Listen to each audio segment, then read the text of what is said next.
जो आपकी उपस्थिति से प्रसन्न रहते थे, वही लोग धीरे धीरे दूर होने लगे।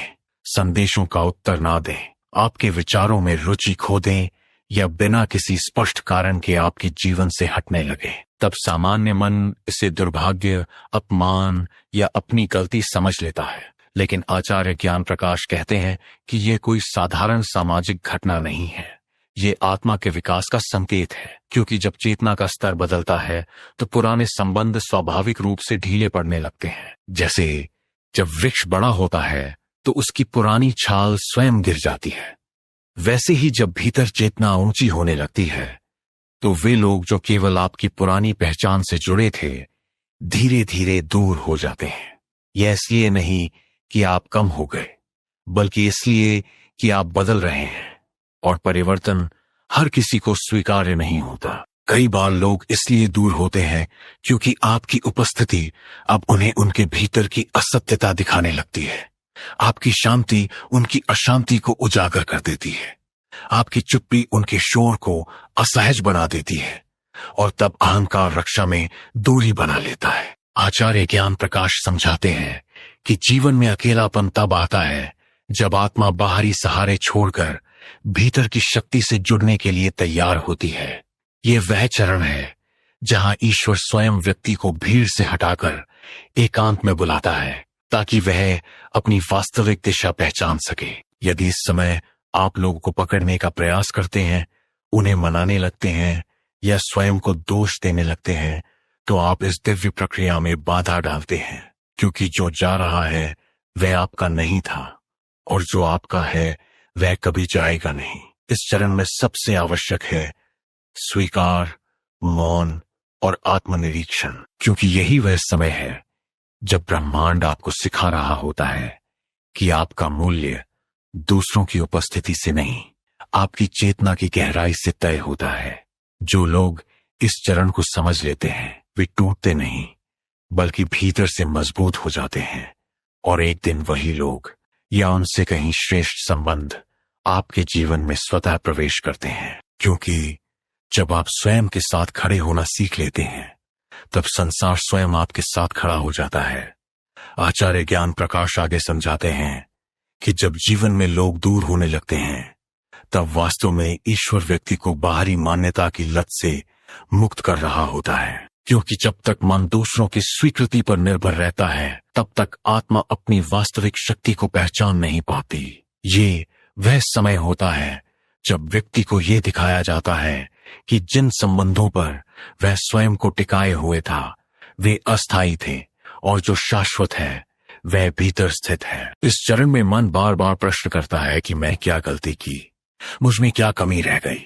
लेकिन आचार्य ज्ञान प्रकाश कहते हैं कि आत्मिक विकास के मार्ग पर चलने वाला व्यक्ति अक्सर अकेला हो जाता है, क्योंकि सत्य का मार्ग भीड़ का मार्ग नहीं होता। यह दूरी इसलिए आती है ताकि व्यक्ति पहली बार स्वयं की संगति को सहन करना सीखे, क्योंकि जो व्यक्ति स्वयं के साथ शांति से नहीं बैठ सकता वह कभी भी सच्चे संबंध नहीं बना सकता। जब आप इस एकांत में स्वयं को सुधारने, शांत करने और भीतर उतरने लगते हैं, तब आपको धीरे धीरे यह अनुभूति होने लगती है कि जो लोग गए वे आपको थका रहे थे, आपकी ऊर्जा खींच रहे थे और आपको आपकी वास्तविक दिशा से भटका रहे थे।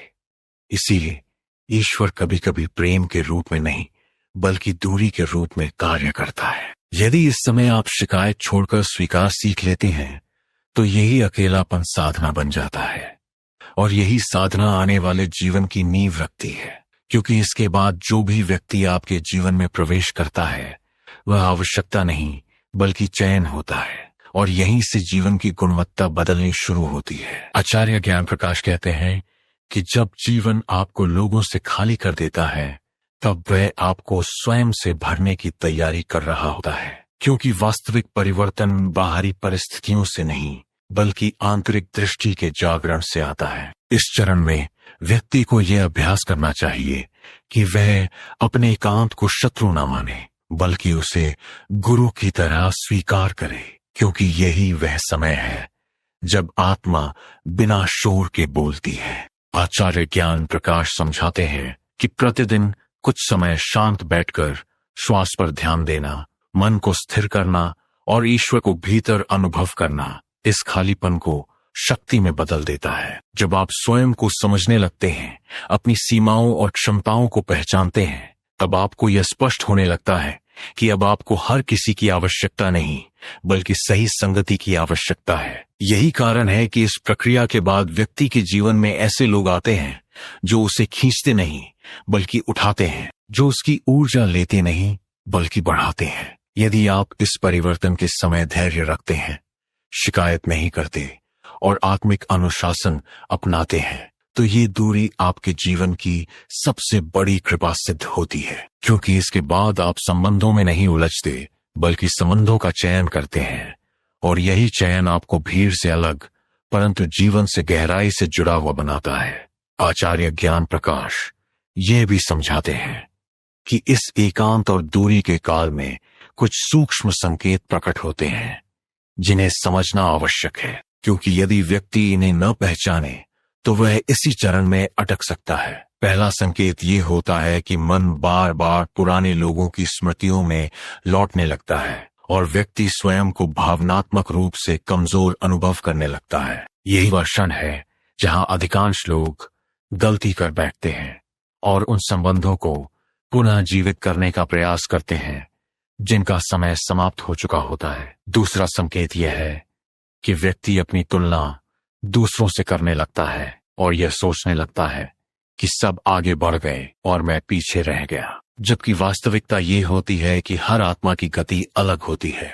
आचार्य ज्ञान प्रकाश कहते हैं कि इस समय सबसे बड़ी भूल जल्दबाजी में नए संबंध बनाना या भीड़ में स्वयं को खो देना है, क्योंकि ये एकांत स्थायी नहीं बल्कि संक्रमण काल होता है। यदि इस अवधि में व्यक्ति मौन, अनुशासन और आत्मनिरीक्षण बनाए रखता है तो धीरे धीरे भीतर एक स्थिरता जन्म लेती है जिसमें